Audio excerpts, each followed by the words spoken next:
It's time for a fresh edition of ESPN FC, and we are coming to you live from Nueva York, mi amor. That's New York if you're not a Bad Bunny fan, but it could be any of us. We are in the Big Apple for this edition of the show, and we couldn't be happier. I'm Alexis Nunes alongside this amazing bunch. Stuart Robson here to my right, Shaka Hislop to my left, and the birthday boy, Alejandro Moreno, 25 years young today. Thriving at 25. Ale. Let me ask you this, so why on earth would you work on your birthday, Ale? Because I don't make the decisions and I have bosses just like we all do.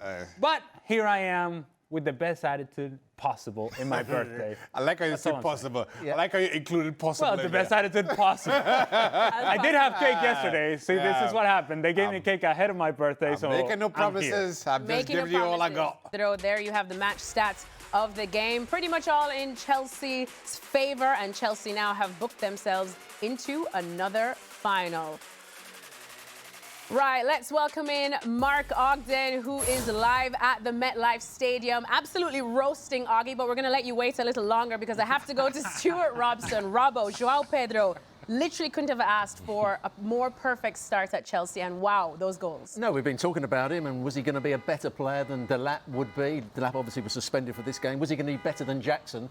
Well, you can't answer it just in one game, but he certainly played brilliantly, didn't he, on those two moments. They didn't have a lot of the ball throughout the game, but he can play that little bit deeper, he can play wide. He was playing through the middle today, but you can't get a better start than that. Two fantastic strikes into the top corner and set everything up for Chelsea. They were the two big moments in the game. Ale, you love those goals. Well, of course I do. And if you're Joao Pedro, of course you do as well. You're sending a very strong message to Chelsea fans, to your teammates more importantly. You have come in the middle of a tournament, and let's not talk about the dynamics and the mechanics of actually a player being able to be signed in the middle of a tournament and playing for Chelsea and making a difference in which he has. That's besides the point. But I will say, as excited as Chelsea fans may be for Joao Pedro, if you're Nico Jackson, you're not nearly as excited. No. You're not nearly as excited. You were barely hanging on to begin with. You were telling him to pack his bags after the first goal. After the second goal is not only pack them, grab them, and go. The conversation about Nico Jackson has been regarding his finishing, his final product, his ability to score goals consistently. And based upon what we have seen from Joao Pedro in this one game, you kind of go, wait a minute. If we have that, and we're Chelsea, yeah, as much as we like the level of activity of Nico Jackson, he now is very, very vulnerable. They've already brought in Delap, and so we assume, of course, that he's not going anywhere.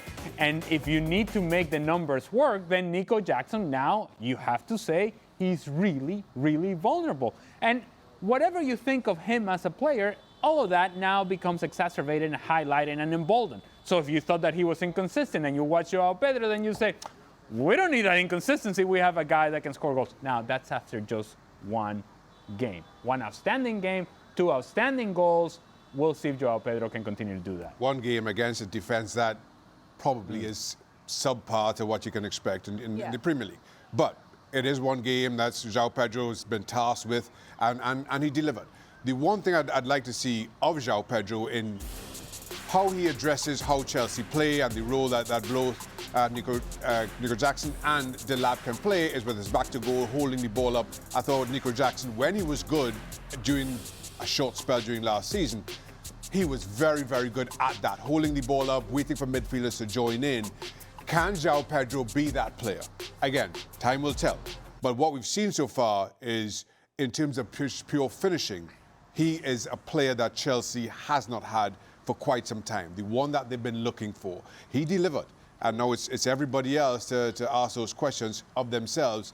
Can they match what Joao Pedro offers in and around the box? Well, I remember, of course, when we went to Chelsea training yesterday and we were speaking to Joao Pedro, and he was just, to me, saying all the right things, talking about his physicality, talking about how he likes to play, talking about how he feels that could set him apart from the average striker that he sees on Chelsea right now, and he definitely has done the talk and the walk. But Ale, I know you love celebrating your birthday, but you are a little bit of a celebration police, and we noticed that Joao Pedro didn't celebrate any of his goals, and that, look, he has a right reason.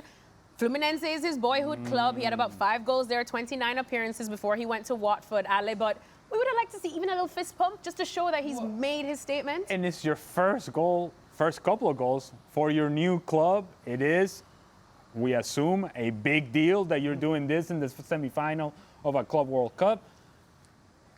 I don't ever understand why players wouldn't celebrate when they score goals. But that's maybe because I had more difficulty scoring goals than Joao Pedro does. Maybe I appreciated the art of scoring goals a lot more than he does.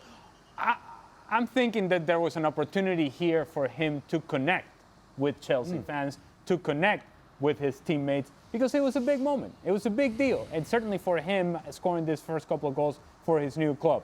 But I sort of, kind of, maybe I can understand that, I don't want to disrespect my old club. No, I don't understand any of it. No. This is emotional connection. Half of those people don't even remember that Joao Pedro played for Fluminense. In fact, people, as we were watching the game, did he used to play for Fluminense? A whole 29 appearances means nothing to you, Ale? No, it sure doesn't. It sure doesn't. No. All right, well, speaking of the celebration police, let's go to Mark Ogden, shall we? Augie, well, he'll take care of that. 3 p.m. in July in an open-air stadium in New York. I couldn't think of a better place for you to thrive. But talk us through the atmosphere. It's something that we've been talking about so much at this Club World Cup. How did you find it? Well, I was in a lovely air-conditioned press box, so I was watching everybody else outside getting really hot and bothered. But listen, I was on the train over here from Penn Station. There were lots and lots of Fluminense fans. They really made it a carnival kind of atmosphere. They were here in massive numbers. It felt like a good atmosphere. I think everyone kind of, enjoyed the game. And, to the point about Joao Pedro's celebration, I just want to add that he did have his kind of 7-8 years as a kid. He's from Rio. Sorry, he's from Brazil, should say. He played for Fluminense as a kid. He has got a connection to it, but I think he's definitely made a connection to the Chelsea fans today because they saw a player that is a different level to what they've had. He looks a cut above. He looks a better player than anything they've had up front for quite a while. Now, Nico Jackson, for me, looks like he's going to be the odd one out because the lap has just come in. They're not going to put the lap out on, up for sale already. So I think Delap and Joao Pedro are the two players that are going to take the striking positions next season. Nico Jackson may have to move on. Christopher Nkunku played well as well today, but I think we have to caveat all this by saying they were playing against, Fluminense, a team that, Thiago Silva at the back today was like playing an old-style sweeper. He was playing so deep that if you're a forward, you're just loving the opportunity to play against him because as experienced as he is, he just couldn't cope with the pace and the movement of the Chelsea forward. So I think we have to kind of put into context a little bit who Chelsea have played so far, and I think it'll be a step up at the weekend against Real or PSG. I think for me, Chelsea are heavy underdogs for that game, but Joao Pedro looks like he's definitely a cut above what they've got, and at £55 million, that's quite a decent deal for Chelsea. And I think today's prize money was £25 million alone, so he's paid back almost half his fee by getting to the final today. So just a quick question. When Mark says that something is a carnival, is that bar lower than everybody else's? How much of a party is it if Mark says it's a carnival? Well, if he says it must be a great carnival. What does it take for it to be a carnival? I tell you what, when Mark Ogden is off the clock, that man does know how to celebrate. What? But anyways, Fluminense almost had a chance to celebrate when they were awarded a penalty. Robbo, what did you think about that? Any questions? Well, I'm usually somebody that says handball's given far too easily. But the ball came from quite a distance. It wasn't headed on by anybody else, I don't think. And I thought he should have got his body in line with it and controlled it on his stomach and then cleared it. It hits him on the arm. It's not in an unnatural position, but it did stop the ball going to the Fluminense centre forward. So I could understand why the referee gave it. And I would say, if I was the referee going to the screen again, I would probably have kept the penalty. Shaka, what about you? I can understand why the referee gave it, but I thought he was also right in overturning it. And to Robbo's point, the ball does come a long way. It just clears the head of a defender, just in front of was it Madueke? Yeah. And I thought his arm was down by his side, close enough to his side to warrant it being overturned, or it being deemed in a natural position. And so I thought the referee was right to overturn. Ale? What was surprising is that once he gave the penalty, I didn't think there was enough there for him to be actually called into the VAR, because it's a clear and obvious error from the referee. I don't think it qualifies as that. So I'm more leaning towards Robbo in saying that once he gave it, I thought, well, I don't think there's enough evidence here to overturn the call, but it takes a lot for the referee, once he gets called, to actually say, you know what, no. I'm backing myself. I made a call. I know what I saw. I'm going to give this as a penalty. While it may not be an unnatural arm position, that arm is kind of swinging away from the body and swinging in a way that impedes the progress of the play and impacts the progress of the play against Fluminense, and that's where I think it's a penalty. Augie, going back to you now on the whole striker debate as well, especially with what we've seen now from João Pedro. I know it's still a little bit early, but look, who's going to be the big man up front for Chelsea? Something we've been talking about for a couple of seasons now. Alan mentioned that some players, like Nicholas Jackson, may be feeling a little bit vulnerable. What about Christopher Nkunku? He didn't have the worst game today. Actually seemed to have a good game. And what about Nani Madueke as well? We felt that they probably would be on their way out at Chelsea. Well, I think Nani Madueke is probably on his way out. I think Arsenal's interest is strong, but if he doesn't go to Arsenal, somebody else will make a move. He's got decent pedigree. He's been in the England squad recently. And from Chelsea's perspective, as we know, they do like to get rid of players that have come through the ranks because it means they can class it as pure profit on their PSR situation. So Madueke, for me, I think his days are numbered. In terms of Nkunku, he's not had a great time at Chelsea for two and a half years now. And in January, he could have left, but they, at the last minute, decided to keep him. He didn't really do anything at the end of last season, so you'd think again, time to move him on. But he did play well today. He's had a decent tournament, but this is a strange tournament. I don't think you can judge players on what's happened in this tournament because apart from the European teams that are playing against European teams, the level of opposition hasn't been the greatest. I think we'll find that when we get back to the Premier League and Champions League. I think this has felt like a pre-season warm-up at times, a pre-season tour. So let's not get carried away by saying that some of these players are going to get themselves back in the first team next season because they played well in this Club World Cup, because the level of competition has been, it's not been what they used to. But, Nkunku's done well and he's kind of raised his confidence. He's probably given Maresca the opportunity to say, I can do something with you next season. But definitely, João Pedro, for me, what I've seen so far in the space of a week, he's only been here a week, he's looked really good. And Delap has been a little bit disappointing, but again, I don't want to judge the guy on a tournament that he's just come in from a transfer. He doesn't know the squad yet. Let's give him time, but João Pedro's looked really good.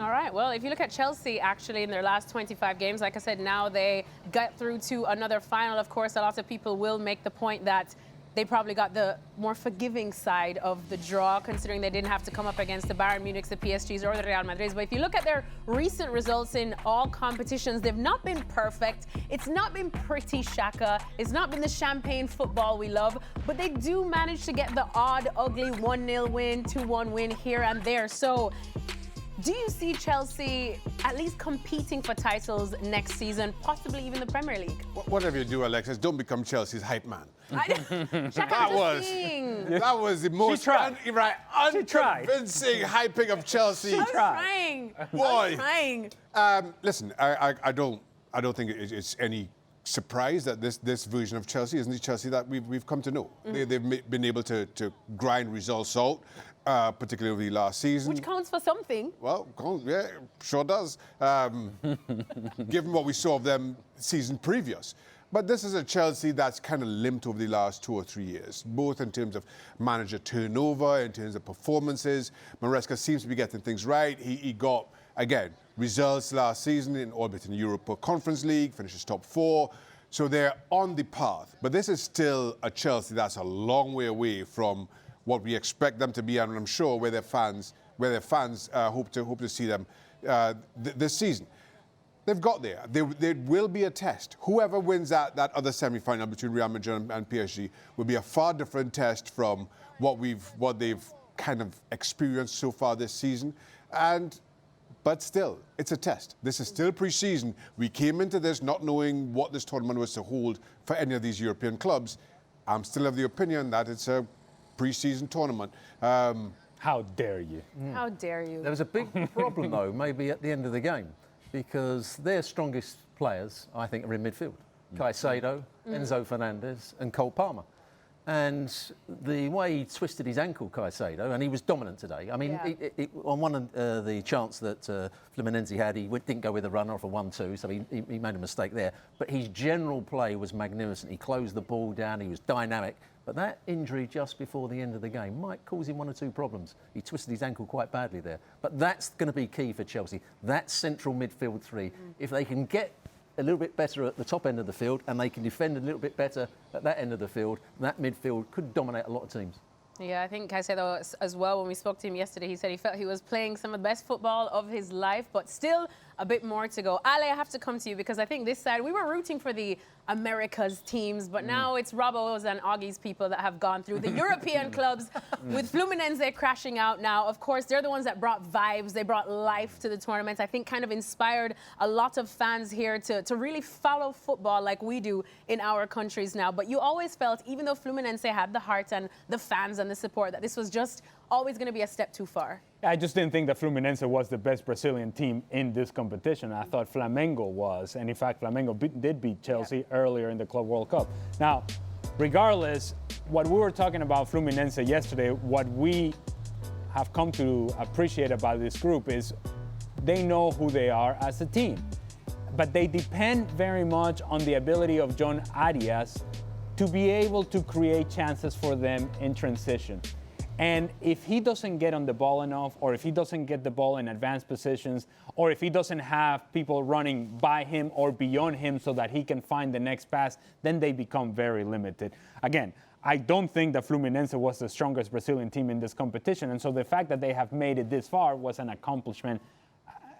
In terms of who they could have been today, what might have been today, I think the game played out the way that we thought it would. Chelsea was going to dominate the ball for long periods of time.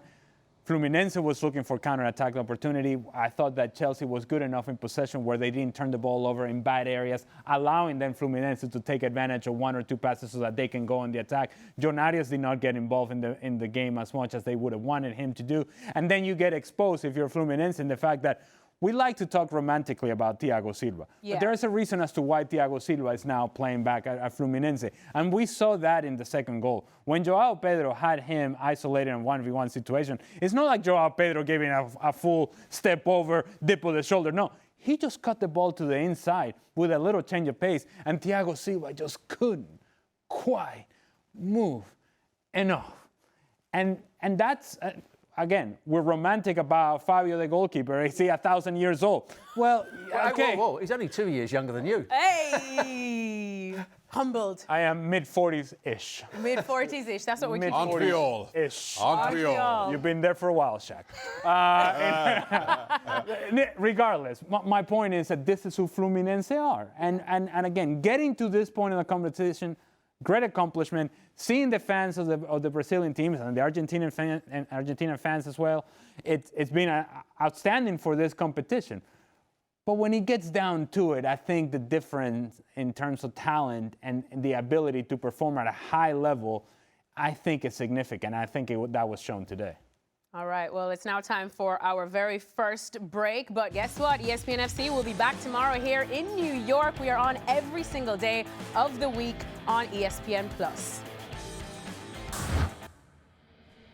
Welcome back, and who let the FC crew out? Yes, indeed, they let us out of Connecticut, and we are in lovely New York, the Big Apple, for a big day, because it is our Ale. Don't mess it up, Alexis. They're not going to let us out again. They're going to have to let us out again, Ale. Okay, you think? At some point. Anyways, it's perfect that we're here because the focus is on the FIFA Club World Cup. We just saw Chelsea book their spot in the final. They await the winner of PSG against Real Madrid. What an absolute matchup this is, worthy of being a final anywhere else, but we do get treated to it in the semi-final. Augie, let's go out to you at MetLife, which is where this game is going to take place tomorrow. This type of matchup is exactly what FIFA would have wanted, right?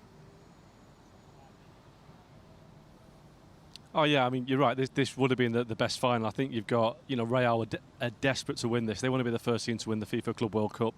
But PSG, for me, right now, are the best team in the world. And they are the real deal, PSG. They've got everything in place. They've got a great coach. They've got players who know exactly what they're doing. Real, for me, is still a bit of a work in progress under Xabi Alonso. They've got a situation with Mbappe. Is he fully fit yet? Obviously had acute gastroenteritis, had to go to hospital with it. So I've not seen him at his best yet because it's going to be so hard for him to get fully fit in these conditions. Gonzalo Garcia's had a great tournament so far. I think I was counting back the other day to Real Madrid just don't produce their own goal scorers. I think Raul was probably the last one. That was maybe 30, 40 years ago. So they've got good parts in place for Real Madrid, but I just think PSG have got that extra edge because they're a team in form right now. And I think the way that they play, they play a better way of football for these conditions. I just think that they've got the edge, but you can never write Real Madrid off. But it's going to be a fantastic semi-final. It'll be a fantastic final, whoever gets through. And whoever does get through, I think will go on to win it. Yeah, well, as Augie said, Kylian Mbappe, of course, missing a few games because he suffered from gastroenteritis. And in his absence, Gonzalo Garcia, the young prodigy from the Real Madrid family, really has stepped up, Ale. You know, he's got so many goals plus an assist in his games. But surely for this, given the storylines, given it's Kylian Mbappe plus against PSG, surely he gets the nod over Gonzalo Garcia, right? Oh, okay. Not as straightforward as we thought. Well, if Kylian Mbappe is fit and ready to play, Kylian Mbappe features. That will be certainly the answer from here going forward. But we don't know what the actual physical condition of Kylian Mbappe is. So much so that he did not start the last game. But he scored. He looked good. Okay, all right, listen, I'm not arguing that Kylian Mbappe shouldn't play. I'm just telling you, if he's not fully fit, then you have the luxury of having a kid that is playing really well. Having said all that, Kylian Mbappe starts tomorrow. There we go, exactly. Having said all that, Kylian Mbappe starts tomorrow.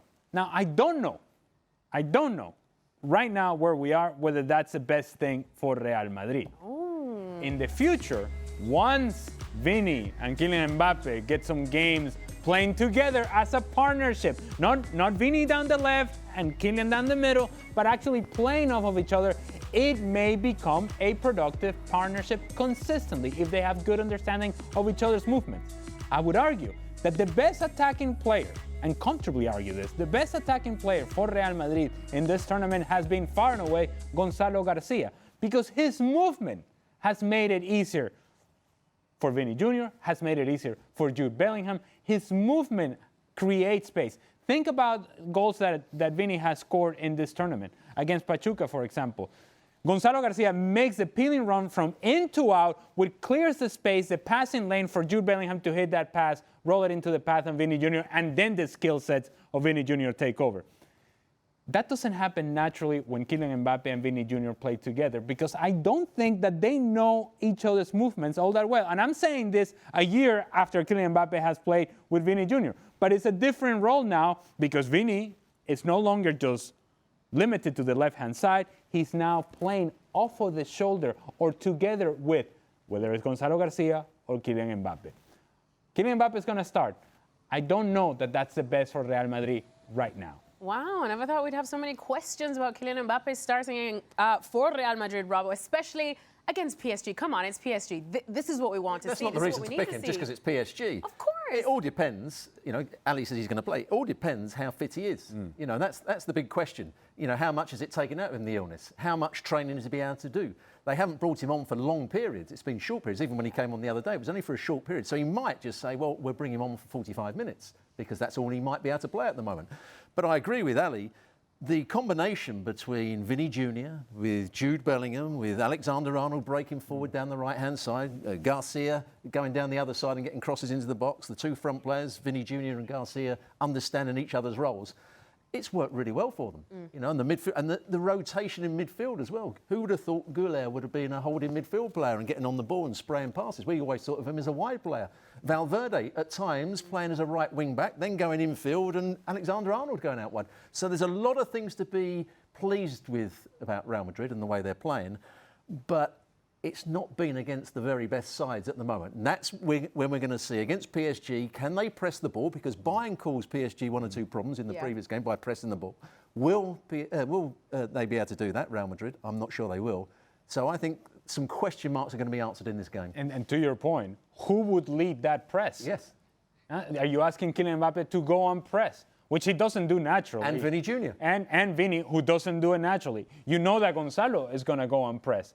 And this is the way that Xabi Alonso wants to play. He wants to go on press. Well, again, the personnel doesn't quite match if you have Mbappe and Vini out there. In fact, we want to focus on Kylian Mbappe, of course. But the most important name in all of this for Real Madrid tomorrow against PSG is Raúl Asensio. Because Hausen gets himself thrown out silly, and at the end of the match.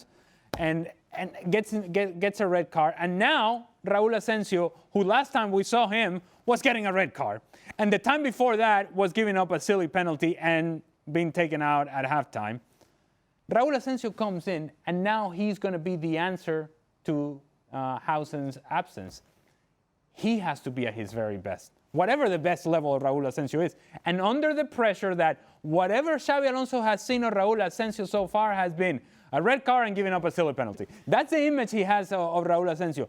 He has to be really good tomorrow. Here's the thing for me, though, and to the Kylian Mbappe point, and while his illness certainly has given Xabi Alonso excuse one way or the other, if he starts him and it's not working out well, he can take him off and say, Kylian, I wasn't feeling that well, so I'll pull him at halftime. If he doesn't start him, he can use the same excuse.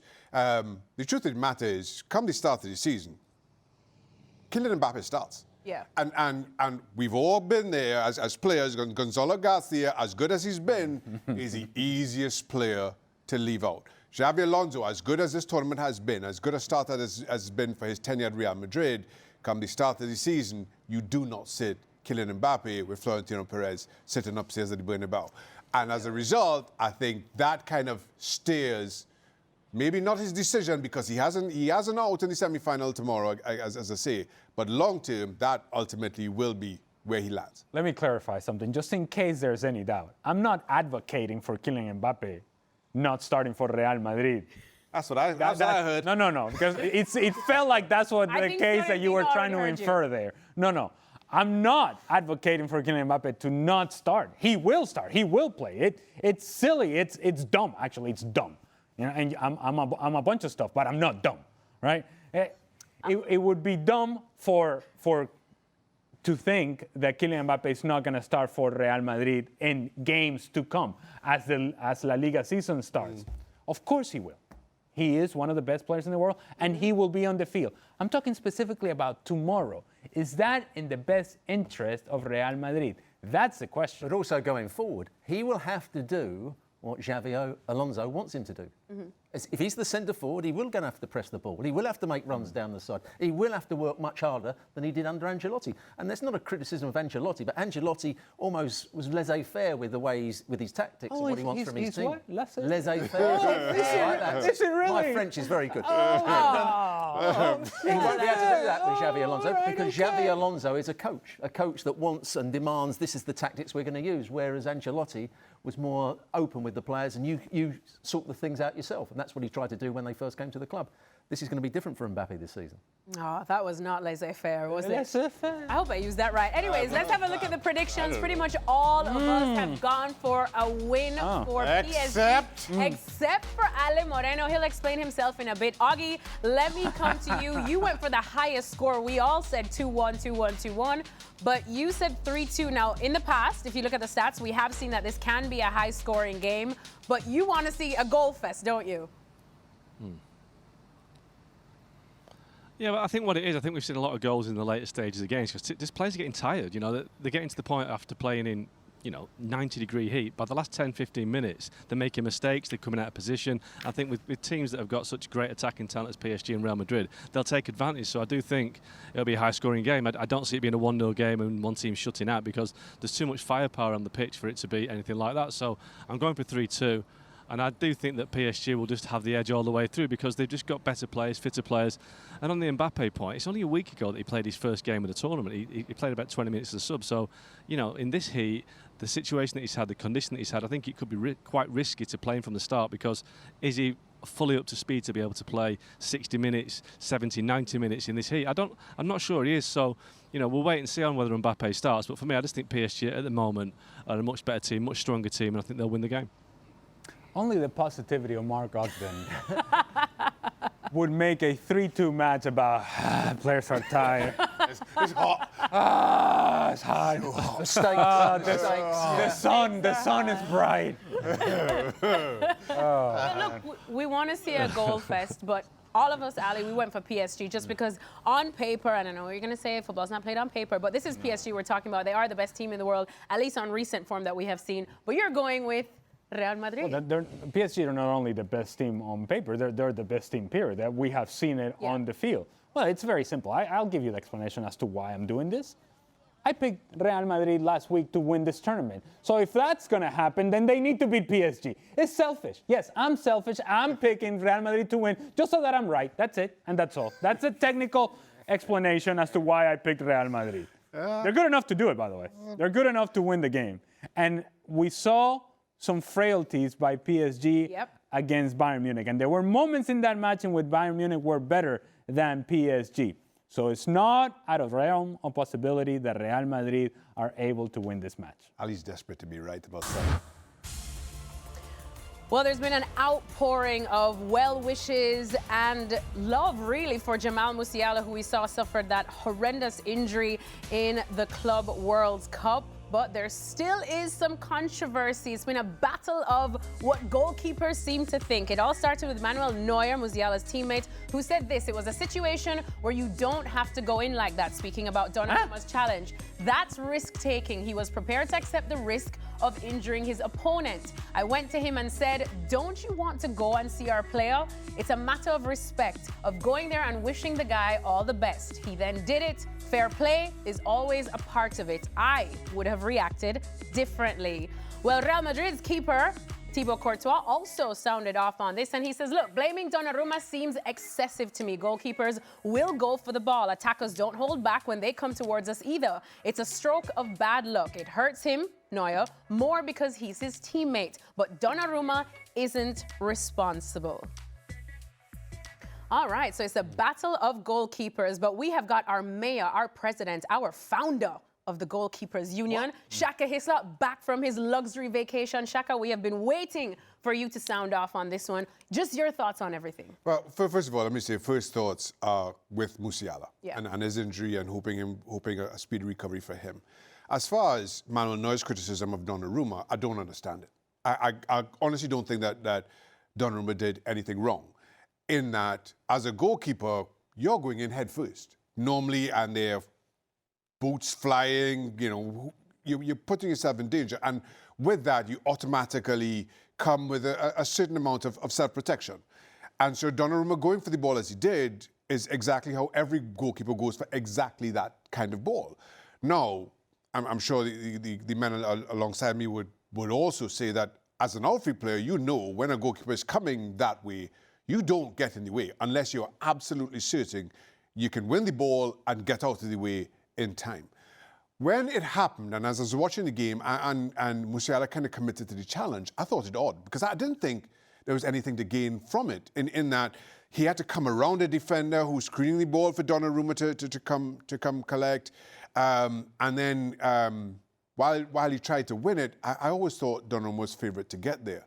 So maybe, again, I can't speak for what Musiala was thinking, what he saw, how he interpreted the situation, but I do not think that Donnarumma did anything wrong at all and cannot be held to fault. To Manuel Neuer's statements as a result, I just don't get. I understand it's your teammate, you're hurting, you're feeling a certain way around it. Also, immediately after the injury, you saw Donnarumma's reaction, and I think it caught him off guard. I think it upset him. And maybe if he was a little slow to go and speak with Musiala, whatever it may just be that he was still in a little bit of shock himself, not quite sure what to do with the situation. So I think this has just kind of spun out of control from Manuel Neuer's comments, which I thought were misplaced. Yeah. And ultimately, all thoughts, all this energy should be directed solely towards Musiala and his recovery.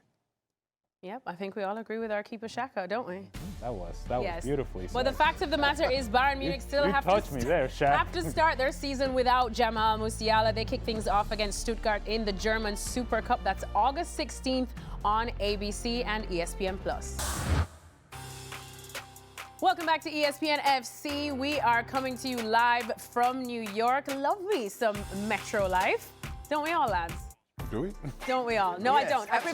I prefer when Stuart Robson drives me around. Anyways, let's talk about the U.S. men's national team, shall we? Because here are some of the notable absentees that did not take part in the Gold Cup. We know the USA lost in the final recently to Mexico. No Pulisic, no Anthony Robinson, no Serginho Dest, or Weston McKennie, Tim Weah, and Gio Reyna. They were involved in the Club World Cup. Well, here's what Mauricio Pochettino had to say about the potential of reintegrating some of these players going forward. Just to follow up on my earlier question, though, have you already thought about how you will reintegrate those players who are not here right now into the team in Which September, players? October? Christian, Weston, Anthony Robinson, Serginho, et cetera, et cetera. You already made the list? Or you ask artificial intelligence and do the roster for the next time? I don't understand that question because for different circumstances we have the roster that we have. All the American players have the possibility for September to be on the roster. It's up to us now to analyze, but all the names that you told me, we all are under scrutiny, and we are follow them. For sure, all the American players have the possibility, still 1 year for the World Cup. But now we need to build a roster for September, and yes, we need to analyze every single player, see the circumstance, the situations, performance, fitness level. Don't worry, we are people that very open and not close, and who deserve to be will be. All right, U.S. men's national team manager there, Mauricio Pochettino. Ale, what do you think of the message he's trying to send with those comments and some of the ones we've seen throughout the Gold Cup? Well, actually, yeah, I want more of this from Mauricio Pochettino. There's been too much of, yeah, you can take a rest. Yeah, you can miss this game. Yeah, you're not quite ready. Yeah, you don't have to come if you don't want to. No. It's a national team, and you should not take it for granted. And it feels like a lot of these guys take it for granted.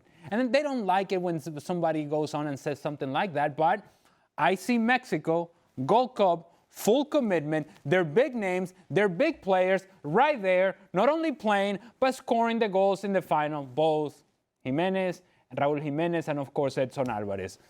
These are their big name players, and there they were. Where were the big name players for the United States? Nowhere to be found. And so, yeah, he's asking for commitment. He's essentially telling people, your spot is not guaranteed. You have to earn it. We love that. Absolutely. We love that indeed. Well, this conversation definitely will continue on Football Americas. We know that Herc loves sounding off about this indeed.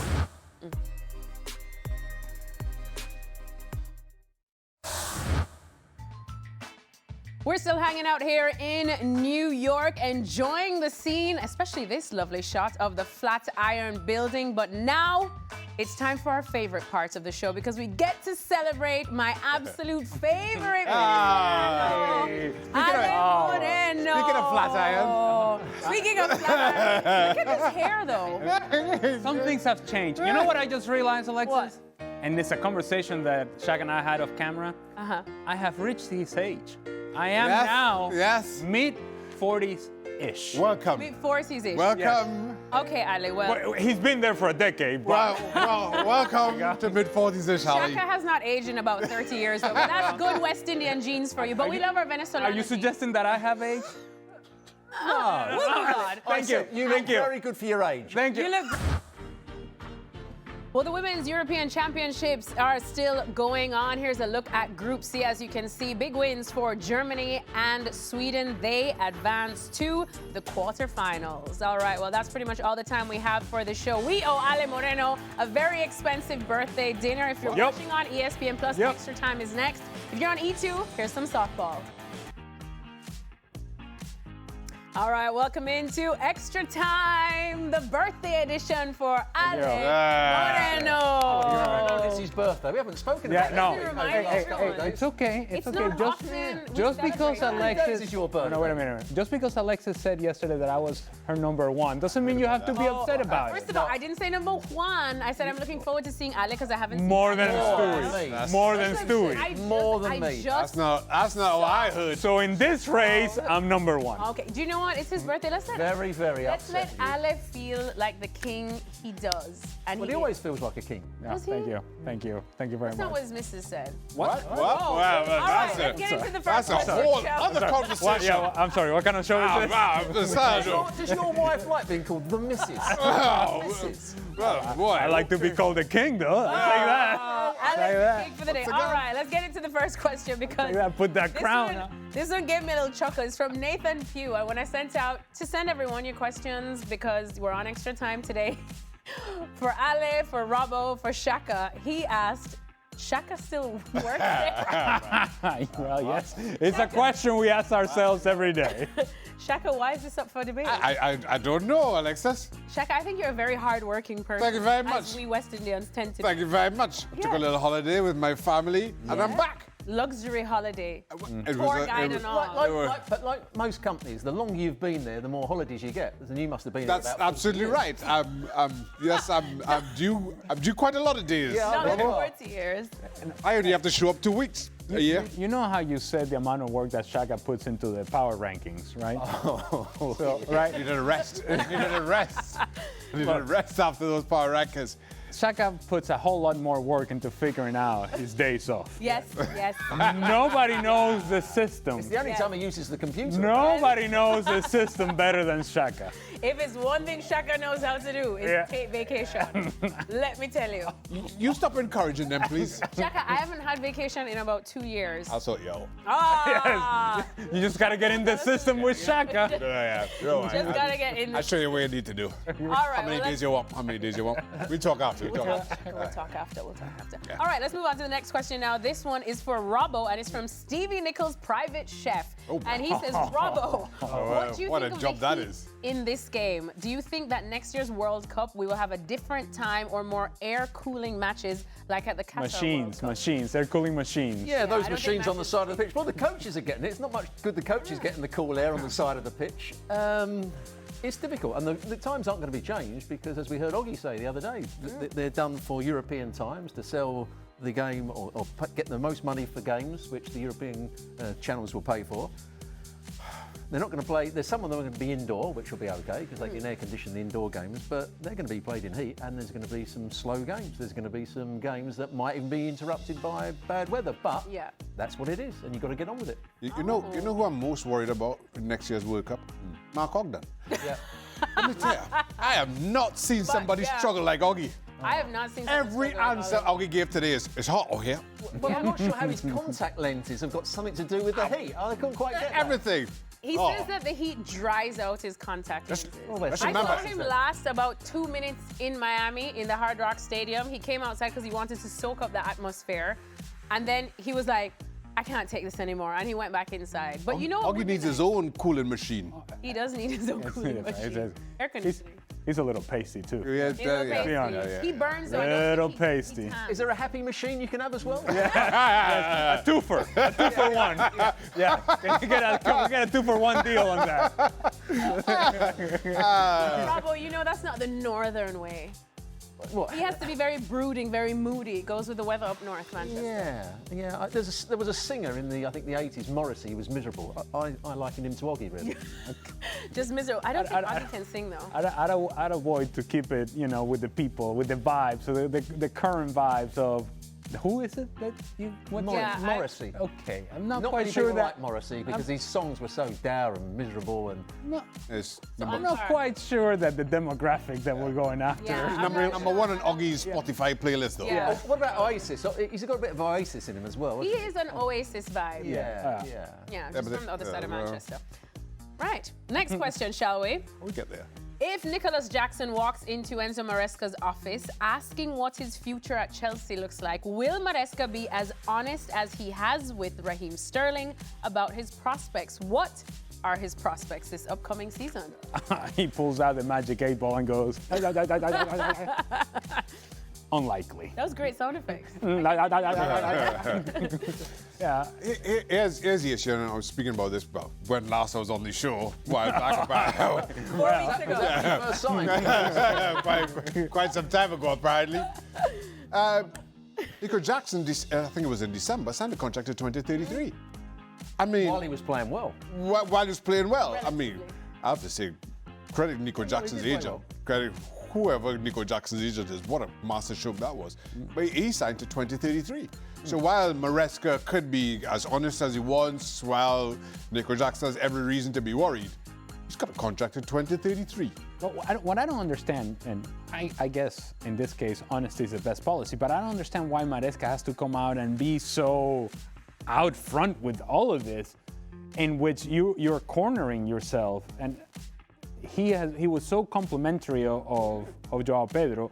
Fine, do that, but you don't have to then single out Nico Jackson and say he's more of a front runner. He's more of an out-and-out striker, whereas Joao Pedro can do that, but he can also work underneath. He can also go to the side. He can also come from here. He can also come from there. He could have said, well, there's the answer, so we can play Jackson up front on some occasions, and Joao Pedro can play him behind him. So he gives him a little bit of an olive branch, but he didn't really say that, did he? No, and he didn't give himself an out either, because he's already essentially said, yeah, Joao Pedro can do all the things that Nico Jackson can do, and more. What does that tell Nico Jackson? It tells Nico Jackson, you are second or third choice. What a tangled web we weave at Chelsea. I thought we were I didn't know where you were going with that. I don't know what Carry on. I was saying, we know the situation at Chelsea, guys. No, that's not what we're talking about. We know the situation. Never mind. That was just buying yourself some time, wasn't it? All right, well, speaking of a tangled web that is being woven, I love these type of questions, and I know you guys are going to love this. For the panel, are you guys done sleeping on Chelsea, or will you triple down on your agenda against the club? Salty. Who says everybody's against Chelsea? Our viewer believes that you guys have an agenda against Chelsea. I think Maresca is doing an okay job. I think they play quite good football up until the final third at times. That's when they've needed some individual brilliance. Today we saw a little bit of Neto, I thought played well on the right-hand side. They've got Cole Palmer if he's playing at his best. Now they've got Joao Pedro and maybe Jackson at times playing up front. It looks a much better team. But as I said in the show, Caicedo, Enzo Fernandez, and Cole Palmer, they're going to be key. Well, as Robbo said, an okay job. That's probably the highest compliment anyone could aim for, right? From Robbo. I think you're quite a positive guy. Yeah. But then again, I see a lot of me in you, so there you go. Yeah. So you as well have agendas against Chelsea? No, I don't have an agenda against Chelsea. When we've been critical of Chelsea, at least in my case, is the redundant signings. When you already have 2 or 3 players deep in a specific position, and then you go and get a player that is, well, pretty much the same. So your criticism is more about the club than the team, their philosophy about why they're trying to buy players and what the recruitment You is. have guys in place, and then Jamie Gittins, and I'm like, well, hold on. Yeah. Does this make you exponentially better when you already have players in those positions that can do a very similar job? In some cases, even an even better job. And so that's the part that I have an issue, that they feel to be, at least in my estimation, they seem to be redundant with some of the signings that they're making. Don't look at me, I wasn't here. DZ not talking to me. Hold on a second. That covers a lot of the years, Shaka. I know. We can say that Shaka. about every topic. DZ not talking to me. Shaka's Switzerland. He has no agenda against Chelsea because he's not here long enough. All right, next question now. Barcelona, Rashford. What are they thinking? Robbo, help me out here. Help you out or help the person? Well, help the person asking the question. I cannot for the life of me, if I was a manager or a recruitment officer or whatever you want to call them, and you looked at Marcus Rashford over the last 2 years and say, I tell you what, there's a player that I might want from my team. Because, yes, he's got quality, he's got a bit of pace, he can on occasion score. He had a great season a couple of years ago. But his attitude on the field hasn't been good enough. You know, when things are going... changed at Villa a bit. Oh, so what? You can't just say, my attitude's terrible at Manchester United. I'll change a bit at Only as Villa. good as your last games, a couple of games, and I thought he looked like a Marcus Rashford of old at Villa. You can't just switch on and off like that. You've got to give your 100%. And the time when you do have to give more effort is when you're playing badly. Because if you're not playing well on the ball, then you've got to run around and close people down and make yourself effective. And that's when he goes absolutely into his shell and doesn't do anything from the team. He doesn't get good, he's not good on the ball, and then he doesn't do any defending work and he doesn't run around. For me, and his body language is poor. So apart from that, I think he's a fantastic player that Barcelona should Apart from that, he's great. Apart from that, go for it, Barca. Guys, any... I think if you're Barcelona and you're building the team and the personality of the team that you're building, and you have all these young players, the last thing you need is somebody who has a troubled past. And I think we can agree that the history of Marcus Rashford with Manchester United has been quite inconsistent. And if you push me to one side, I would say, well, he has been consistently inconsistent. He has been consistently a pain in the backside. And when the standard becomes, well, he tried hard for Aston Villa, that much like Shaka showing up for work, is a very low bar. Yeah, yeah. It's a very low bar. And also, I would say, Alexis, you just got to let go of Marcus Rashford. I refuse to. You got to let go. I refuse to. He's one of our own. See that? Because here's the problem. People fall in love in what he did that one year or what he did that one time. But what we're seeing of Marcus Rashford as of late is a player that is not needed by Barcelona and a personality that certainly is not needed by Barcelona. Can we just even say that maybe he just needs the right environment again to thrive? And we can agree that the environment at Manchester United wasn't helping him. What you can say, What is that what you environment? could say is Rafinha looked as though he was a troubled player at one point at Yes. Barcelona, and Hansi Flicker's come in. You can never and question his effort, though. No, absolutely not. Hansi Flicker's come in and changed the way he's played and changed the way he's made the forward runs, so he's improved that. But you cannot, as any player, when you're not playing well, look as though you're not trying.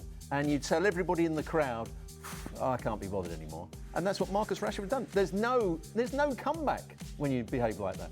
I think the biggest challenge around Marcus Rashford trying to re-establish his old self is it wasn't just, to your point, Alexis, it wasn't just one club and one manager. It was one club, but it was 3 or 4 successive managers that Marcus Rashford maintained that same attitude. So to your point about Hansi Flick coming in and changing Rafinha, Manchester United cycled through managers who were unable to get the best out of Marcus Rashford. No, I think he's an incredible talent, but I think he's shot himself in the foot. They all came to the same conclusion. Those managers that were troubled by many things going on in Manchester United and that needed goals, and that this guy would have been the answer for you to actually create something in the attack, and they decided that it was best for Manchester United and for them as a manager, with their job being on the line, to say, no, go over there. That's a very strong message sent by all those managers. Barcelona, we played some great football last year, but what was their main attribute? It was winning the ball back quickly, making sure the opposition couldn't build up play because they hold this high line, so they have to press the ball higher up the field. Marcus Rashford doesn't want to do that. He never did it for Manchester United. He hardly did it for Aston Villa. So no, for me, he cannot sign for Barcelona. Let it go. Let it go, Alexis. It's just so hard to let go. You guys know I'm a clinger. All right, wait a minute. I cling. That's a tangled web that we do not want to weave. That's the tangled web we don't want to weave. Next question. This one's for Shaka. What? And it says, for Shaka, watching 44-year-old Fabio grind out 3 clean sheets this tournament in the Club World Cup, including against opponents like Dortmund and Inter, do you think you retired too soon? Not when you take this week vacation. Nope. Simple. Nope. You don't even miss it a little, Shaka? Nope. No? My time come and went. Alexis, Shaka should have retired as soon as they had the back pass rule where you couldn't pick it up. Oh. I wasn't as bad as you're making it sound with my feet, Robbo. What a time. My time, You and Steve Grizovic, the Coventry goalkeeper. No, be yourself. Can I ask you this? And then it's something that we haven't talked about in the past. Did you start thinking about retirement when I scored on you? I knew it was time. That's when I you think knew. that's when That's when I knew. That's when I was like, I can't. I know.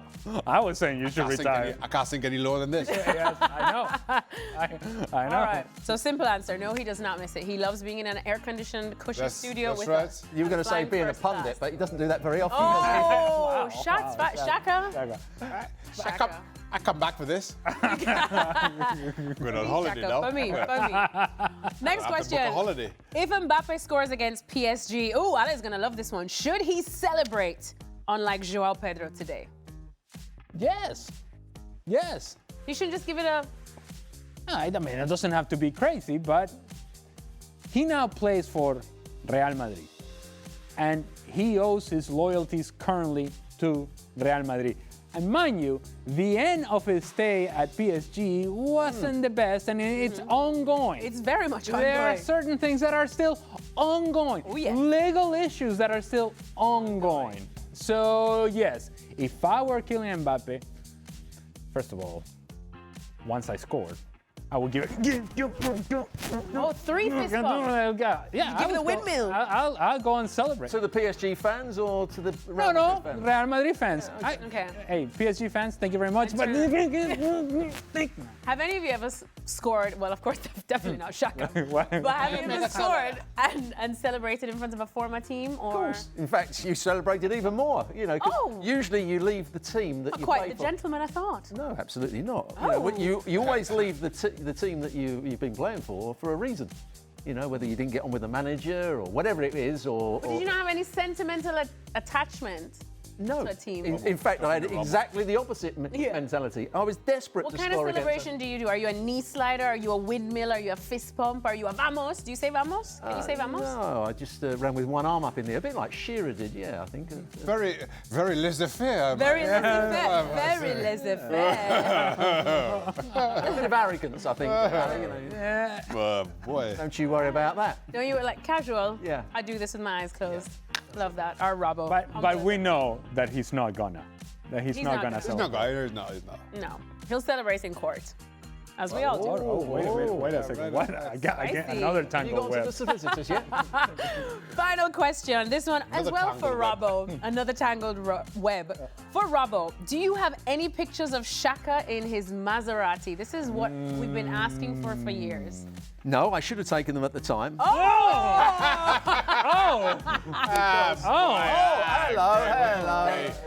Ah, boy. Who did that? Wow, that's Mr. Moneybags. You've denied it all these years that you had a Maserati. You said, "Oh no, really," and I need to see the license plate on that. Oh my God. Was that the color? No. How is that? You want to explain your license plate to people? No. What did his license say? S11 Aka. Oh, That my is days. the biggest poser you will ever get in your life. My days. Are you denying it, Shaka? No. Shaka, I always tell people that you're very humble and wise with your, not wild. See, the truth nearly came out, wild. Wise with your money back in the day when you were a footballer. I said, not my friend, not Shaka. He came from humble beginnings like we do in the Caribbean. He would never He splash that played cash. for Harry Redknapp. He had a lot of money, let me tell you. Oh my God. I'm not sure ESPN lawyers would allow this. I bought myself a car once. A car. That's as much as I'm going to commit to. Bought myself a car once. So what was the point of having a car that did 200 miles an hour when you can only drive at 70 miles an hour in England? In a school zone less, right? Yeah. Just so that you could go vroom, vroom. right. It purs. And it did. And it had the roof slid off and he put his head out the top every time. I mean, it's not often that you can do a convertible in England, though, Shaka. Oh, I didn't have a convertible. Alexis. man. Stop talking to Robbo. So you would take your kids to school in the In a Maserati. Maserati. I'd take my kids to school as a father. In the Maserati. In the I'm a Maserati. father. Right? And then you would rev it up. No. Would you rev it up after you drop them off? I never saw him take the kids to school. I saw him pick them up. Oh. And that's when he used to arrive early and he used to stand by the car and give a little brush down of it. The music was on blaring. Oh, what did the other parents think? Oh, there was some. How can I put this? Ladies, some mums that mothers. were very impressed. Yeah. Oh. And I would say he was doing it for those mums. So that's what I would say. Okay. Oh, so you were doing like you were getting out of the car slowly. Yeah. It was, huh? And he, It was like- sometimes he had a vest You on. know to stop A talking. vest. A vest. You need to With stop no this, Robbo. jacket? No, with no jacket, just a Just vest. showing the gun. Just showing arms. Chain? Chain? Oh, chains. 2 gold Chain? chains. Oh, and two gold chains. a rope chain round the... Oh, not the rope chain. Oh, Shaka. Wow. Man, My, When you going back? When you going back? you changed, Shaq. You changed, Shaq. my impression of Shaka has changed now. Dramatically. Let's go. All right, well, thankfully for You give Shaka, up. I need a vacation. our producer says we need to wrap things up because we owe Adam thanks, a producer. very expensive I needed birthday it. dinner, just in case Oh, nobody heard. okay, It is no, Adam right. Money's birthday. Oh. And we will be back again tomorrow on ESPN FC. Please join us on ESPN Plus live from New York.